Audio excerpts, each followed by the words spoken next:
So, if UFOs are real, then what the hell are they? Let's talk about it. Hello, all you fellow innovators and yogis and game changers and consciousness shifters. Thank you for coming to check out this video and for being curious about UFOs, UAPs as they're now being called, and being here to learn about something that's a little bit, controversial, stigmatized, and you're, maybe you get to talk about it when you've been drinking, but you don't talk about it at work. So things are shifting though, because now the mainstream is starting to accept the fact that UFOs are real.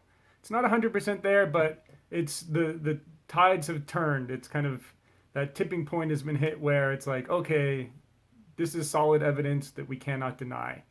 We cannot deny that they are doing things that are unexplainable, that these things are in the sky, that people are seeing them, and that they are not just an imagination, that there's something tangible, physical there.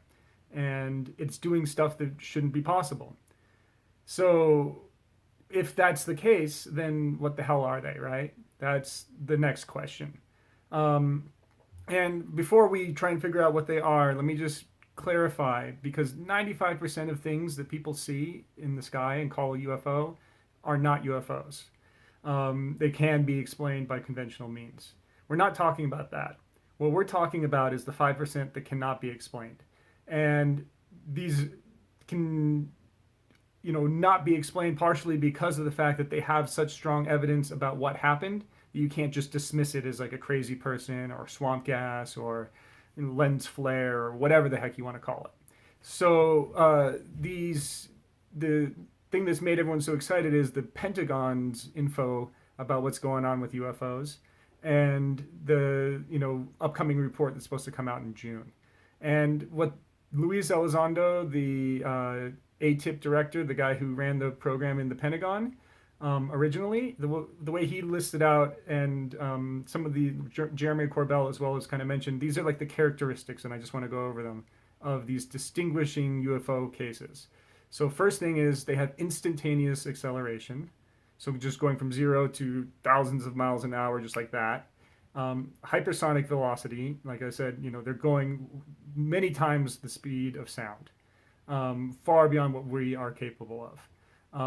They have the ability to change directions instantly. So that might not seem like that big of a deal, but I think he mentioned, Luis Elizondo, that if we take our hypersonic plane and we want to make it do a right turn and then an up and then immediate right turn, our plane can't do that. Our plane has to make a right turn of this really long loop that he said was like the state of Ohio or something like that. Like a statewide long loop. It can't just instantly turn, but these things can instantly turn, which is creating G-forces up to 600 Gs. And a human in a jet fighter plane can withstand up to around 9 Gs. So this is far beyond what we would be capable of surviving if we were inside of a plane that did that. There's also no conventional propulsion source, so there's no wings, there's no exhaust, there's none of the things we would normally associate with something that's able to fly. And they have what they're calling cloaking or low observability, like abilities to hide themselves. And they're also transmedium, which means they can go from water to air to space, or from space to air to water, all back and forth. It can go in all of them without losing any ability to move at high speeds or anything like that. So that's what we're talking about when we're saying these distinguished UFOs, that we know that those are real and they exist. But what the hell? What the hell is that? What are these things that are doing all of that?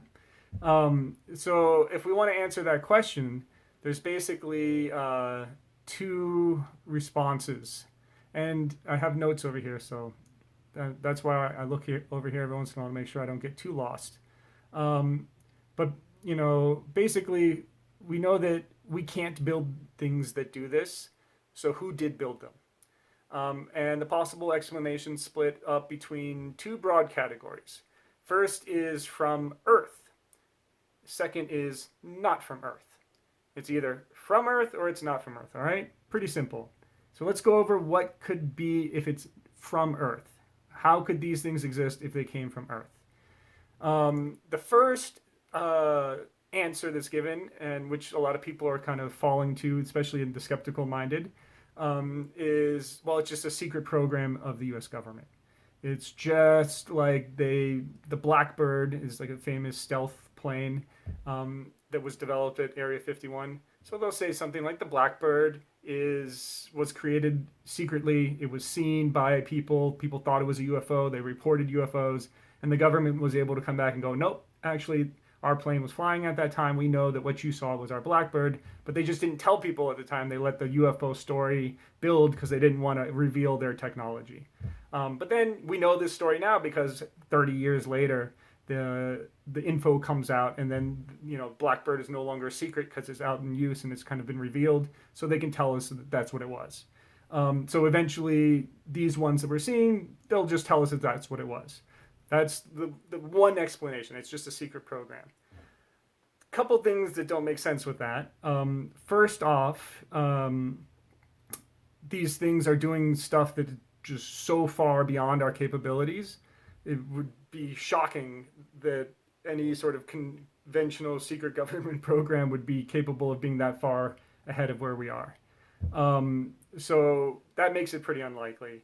But secondly, the thing that makes it even more unlikely in my mind is the fact that these UFOs have been going and harassing the government in a sense. They've become a bother to the military because they're showing up at nuclear sites. They are disarming nuclear weapons. They are, showing up in our airspace in restricted areas. And so it's not the type of behavior you would do if you have a secret Blackbird type of program. Like, they tested it around Area 51 because it was a secret test site. They didn't take it and put it around a bunch of U.S. Other military sections and just broadcast it to everyone else. Because when you want to keep something secret, you compartmentalize. The military is very compartmentalized when it does the secret stuff. And so you don't want to expose this to a bunch of people who don't have clearance, so they can now go tell people about it. So it doesn't make sense that these interactions that are happening, that we have confirmed happening, would not make sense for us to do with our secret planes to ourselves. All right? But okay, so maybe it's not us. Maybe it's China or Russia, right? That's the kind of where everyone is pointing at right now. And so this is our second option. Maybe it's not the U.S. government, and this is obviously very American-centric, so I apologize for everyone else in the world. I'm speaking as an American and how we look at it. So it's not our government. It's maybe someone else's government, China or Russia being kind of the top priorities. And that's where a lot of the news trying to put it at. That's where Marco Rubio is kind of putting it at. Everyone's kind of keeping it around this idea of we have, a national security threat because it could be Russia and China, and they're advanced. They've jumped us in the technology. And now we are going to be in trouble because they can do things that we can't. So that's one possibility, but it faces the same similar problems, though, because first off, it would be a crazy jump in technology, and it's rare that anyone is jumping that far ahead of technology because we're all spying on each other and we're all kind of working on the same thing. A good example being the nuclear bomb. Everyone was working on it, and we were all at different phases of doing it, but we all had a sense we were all working on it. And then pretty soon after the U.S. got it, everyone else got it too, So it's not so likely that they would be that it's possible that they are that far ahead, and our intelligence has failed to recognize how far ahead they are. But the second thing that makes it even less likely is the fact that they're dealing with the same shit. They have UFOs going into their airspace. They have UFOs going around their nuclear sites, and they are creating military programs to track and try and figure out what they are. So it looks, when you actually see what's happening, it looks a lot more like, okay, the governments of the world that are, the parts of the government at least, that is accountable to the regular people, those governments are not aware of what these are. They're aware that they exist. China knows it's there. Russia knows it's there. France, UK, all the sorts of places. They know it exists, and they've got programs to try and figure out what the hell it is, but they don't know what it is. And it's not just America that's releasing this info. Like, we're releasing this late. We're late to the game. Other places have been releasing their info for a long time. Chile, I know, released a whole bunch, a lot of great military footage, kind of like what we're getting now in the U.S. So we can see that this is it's kind of global phenomenon that's happening to all the governments, and none of the governments know what's going on. And even in their secret programs, their acknowledged secret programs, those like what we might call a secret access program. And let me just explain that briefly. As you get different ranks, you get access to things. And like president gets access to things because he's the president. But when it says special access program, sorry, it wasn't secret access, special access program, only the people who are chosen get access to read it or to know what's going on. So just because you have a rank doesn't mean you get access to it. You have to be read in and specifically chosen to be given access. And that's what this program at the Pentagon was that was going on that Luis Elizondo has revealed. So we have a lot of special access programs that are, within the records books, but they're hard to get info to a certain degree.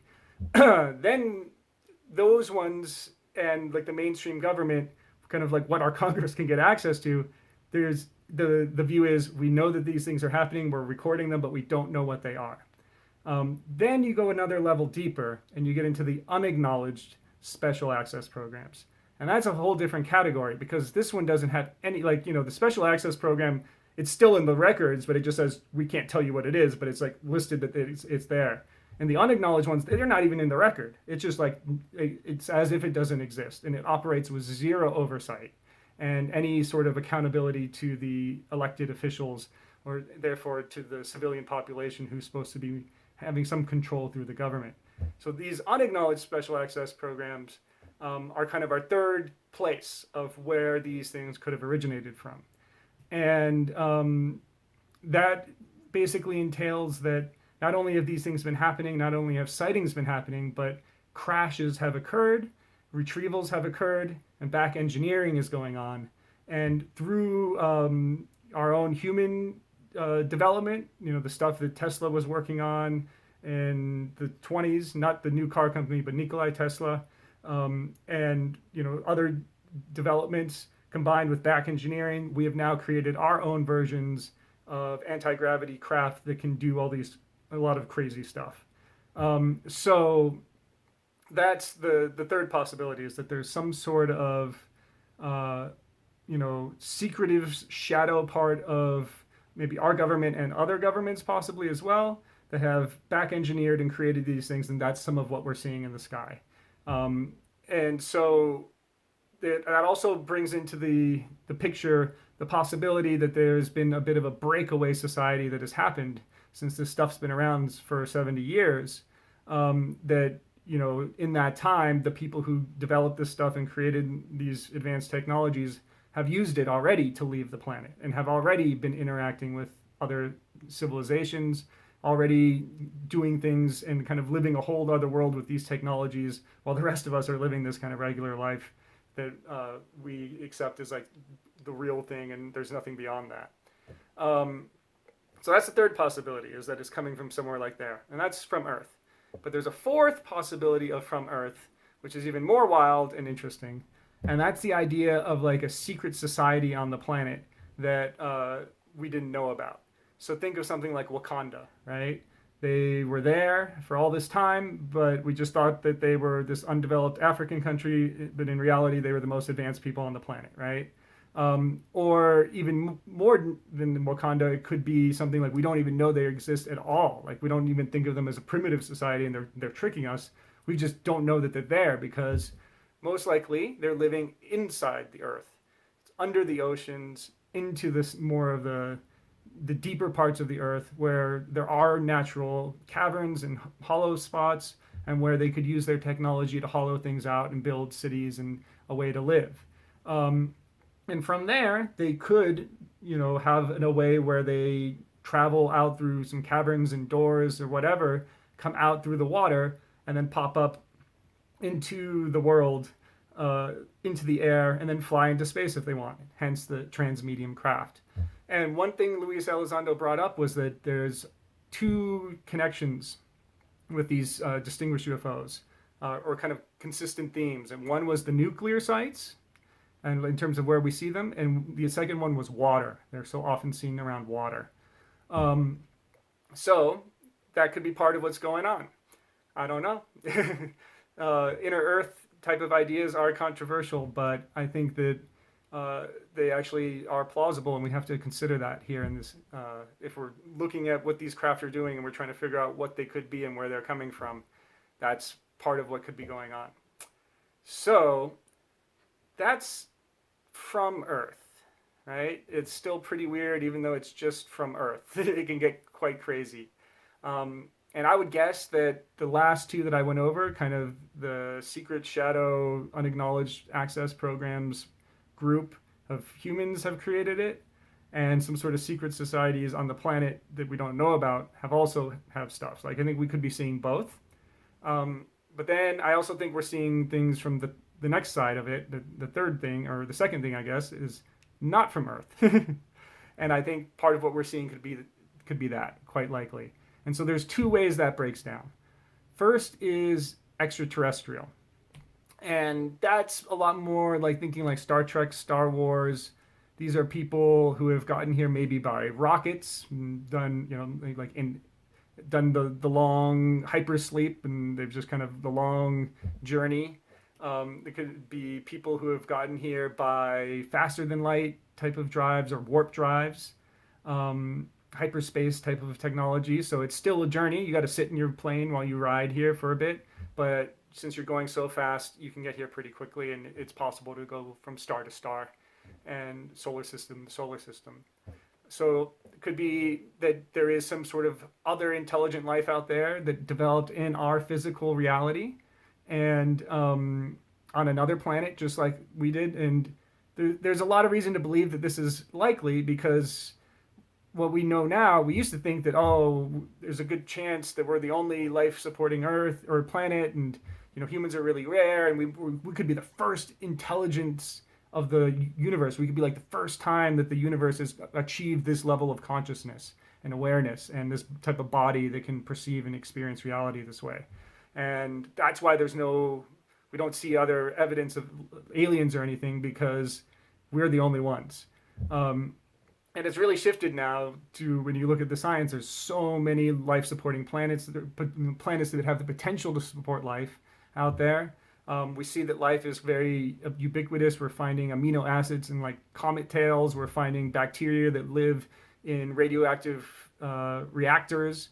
So they're right in there in intense radiation that would kill anything else. But these bacteria have evolved and developed to be like, oh, we'll eat that, yum, yum, yum. Right? So life finds a way, like they say in Jurassic Park. Life finds a way, life happens. And so it's very likely that there's a lot of life all throughout the galaxy. And this is the Fermi Paradox. They talk about, well, if there's so much life throughout the galaxy, why is it not visiting us? Why are they not here? Why they should be abundant with intelligent life? Why is it not here? And that always had to ignore the fact that there's all these UFO sightings that's been going on. So I never really it's interesting to play that game and play the Fermi Paradox and go with all the explanations of why. But I always thought it was silly because, well, if the people are seeing these craft and have been seeing it throughout history, and even up until present day, and we have continued documentation that's getting better and better evidence of it, then I think maybe it's not that they aren't visiting us, they are visiting us, and then life is abundant, and that's what these craft are. So that also makes sense in regards to why they are so advanced, because if there is the universe 14.5 billion years old, Earth 4.5 billion years old, there could have been, there's 10 billion years there difference. And even if we didn't even say that, say there's just 5 billion years of time since first life started, before our planet even formed, there's very possible for civilizations to be, millions of years ahead of us. That would be easy for a civilization to be that far ahead of us. Billions of years is very possible too. And so if they're that far ahead of us, no wonder they can create or craft that can do these things. Um, so yeah, it could be that. It could be ETs in the way that we normally think of ETs. It could also be ETs in a little bit more fancy way than we normally think of ETs. And this is when we start to get extra dimensional. And this is, I think, been in popular culture, the best example that comes to my mind is Stargate, because it's based around the idea of the wormhole. And so when you create this wormhole through these Stargate rings, then people can walk through that and then instantly get teleported over to another place. And this wormhole is basically dimensionally shifting them, going across things from a different dimension and then popping in. So uh, that's another option is that it could be physical beings just like us, but they've developed transdimensional technologies, whether it's wormholes like Stargates, whether it's the ability for their craft to shift dimensions. And that would also explain what they're talking about here with the cloakability or the unobservability. One way to achieve that, and I would think is the best explanation, honestly, is that you can just shift your dimension just slightly. And if you shift your dimension slightly, to us, you've disappeared. But in reality, you're still sitting there just slightly out of tune in a different dimension. So that's another explanation of what we could be seeing. It could be, physical beings that evolved in this universe the same way that we evolved, eventually developed technologies that allowed them to shift dimensions, and therefore they're not traveling from point A to point B, sitting in their ship while there's a warp drive going on. What they're doing is, setting a destination, shifting dimensions, and then popping over to that destination. So that's that's the second possibility of not from Earth. But there's a third possibility that's even more hard to understand and comprehend. And this would be, I think, what explains a lot of the most weird UFO things, where it's not like even that much of a physical craft. It's more of like an energy ball that they see. And this is extra dimensional beings. So now I'm talking about things that don't live in our physical reality. I'm talking about entities, consciousness that lives in a different dimension and then uses consciousness and their connection and mastery, in a sense, to appear into this dimension, to pop into it, and to manifest here physically, and then pop back out into their dimension. And so this is, I guess, I'm trying to think of some good examples of this, because it's so weird. It's hard to think of a way that we can kind of conceptualize it. But it gets more into like spiritual types of things, like the yogis and the things that they do where they like bilocate or they teleport and so on, and then they pass away and they ascend into like another dimension, and then they reappear their body again even though they've died. So it's like and again, it can also get into the ideas of like angels and demons and all these kind of entities living in other dimensions. I guess Doctor Strange and the multiverse, and in the first Doctor Strange movie, he has to fight Dormammu, I think is the name, and he's an extra dimensional being. So he has to like go into this other dimension, and it looks weird and crazy there, and he has this endless battle because of the time stone. Anyways, I won't get too lost into my other hobbies and joys here. So yeah, and that could be part of what we're experiencing as well. So what are they? It's a lot of things, I think. I don't think it's one of these explanations. I would say the first two explanations are probably not it. It's probably not a secret government program or a secret Chinese or Russian program or something that's conventional in that sense. It's most likely a combination of secret programs that have back engineered things from crashed UFO, crashed ET craft, and then had kind of breakaway society type stuff. I think it's possibly also some other kind of secret civilizations that are here in the planet inside. And then I think it's physical ETs that have been coming here using multiple types of technology, warp or extra dimensional. And then I think it's some extra dimensional entities that are coming and appearing and interacting. Um, so it's a wide range of stuff that's happening, but all of it points us into the direction of a different way of understanding reality. And I think that's what's the most exciting thing. Because on one level, there's the new technology. And if we apply that properly, we can create abundance on this planet. We can create food abundance, energy abundance, transportation abundance. We can make it easy for everyone, and we can shift out of this scarcity society and into an abundance society, and move into post-poverty into a peaceful way of living together. And then the societies out there that are already advanced will be much happier to have us come join them, and they won't feel like they need to keep keeping an eye out on our nuclear sites. So yeah, they don't like the idea of us sending nukes out into space. They don't also like the idea of us testing nukes in the first place, because what is that doing to the other dimensions? What is that doing to the multiverse, the fabric of reality? So there's the technology changes that are so cool about this topic, but then it's also pointing us into understanding that why do these technologies work? What is it telling us about the nature of the reality? How come these craft are responsive to consciousness? And how come there's beings that can do the same thing that the technology is doing, but they do it just through their own mastery of consciousness, through their own meditative practice, I guess you could say. And what is that telling us about the nature of reality? Is reality really just this fixed thing of hard stuff, of solid things that are all built together? Is it more waves of energy that is just all flowing around? And is it all energy that is responsive to consciousness? And that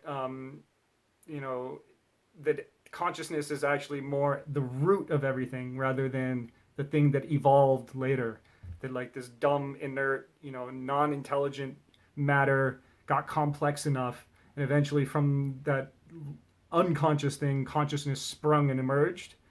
Or is it that consciousness is the foundation of everything, and all these waves of energy are sitting inside consciousness, I guess, within the experience of consciousness, and that they are all responsive to consciousness, and that there is an interconnectedness, and on the deepest level. And so from that understanding of interconnectedness, I think then the compassion arises. And if we can let the revelations of these new technologies and these other ways of living, other societies, other life forms, then maybe we can shift more into a deep understanding of ourselves and our deepest nature, and what that Buddha nature is within us, and what that connection is. So to me, it's revolutionary opportunity to change the entire way we live on this planet and the entire way we see reality, and to change the way that we are all each living personally too. It's inspiring me. I mean, when I first learned about this stuff, like about 10 years ago, it just made me feel like, okay, I got to go learn yoga. I got to go learn how to breathe. I have to go, start living in a different way so that I can be part of this peaceful society that can emerge and kind of let go of the old habits and belief systems and so on that are part of me, that are, because it's each one of us individually that's holding on to that then collectively creates that system to perpetuate, right? And so I'm hopeful. I've been sad a lot lately because there's so much horrible stuff going on this planet. There's so much unnecessary death. There's like a global purging in a sense, where we're, all the bad shit that's like kind of built up from our neglect and our, dishonesty and all these things are all like coming to roost. And then it's like all that gunk is like having to be like purged out, and we're going to have to suffer through all that shit. You drank way too much, you partied way too hard. Now the fucking horrible puking is going to happen, and then the hangover, and I feel like we've been going through that. But then, the bright, light for me is that maybe in the process of all that chaos, we're going to find the space to open up to a whole bigger world, and that the UFO phenomenon and these kind of revelations that are coming around it can be the gateway to take us there. So thank you if you've been watching. I hope to do more of these videos and do some lives and things and just chat with y'all. And I appreciate if you made it to the end. And I look forward to living in some galactic peace with all our galactic brothers and sisters who may soon be an acknowledged part of our reality. Peace.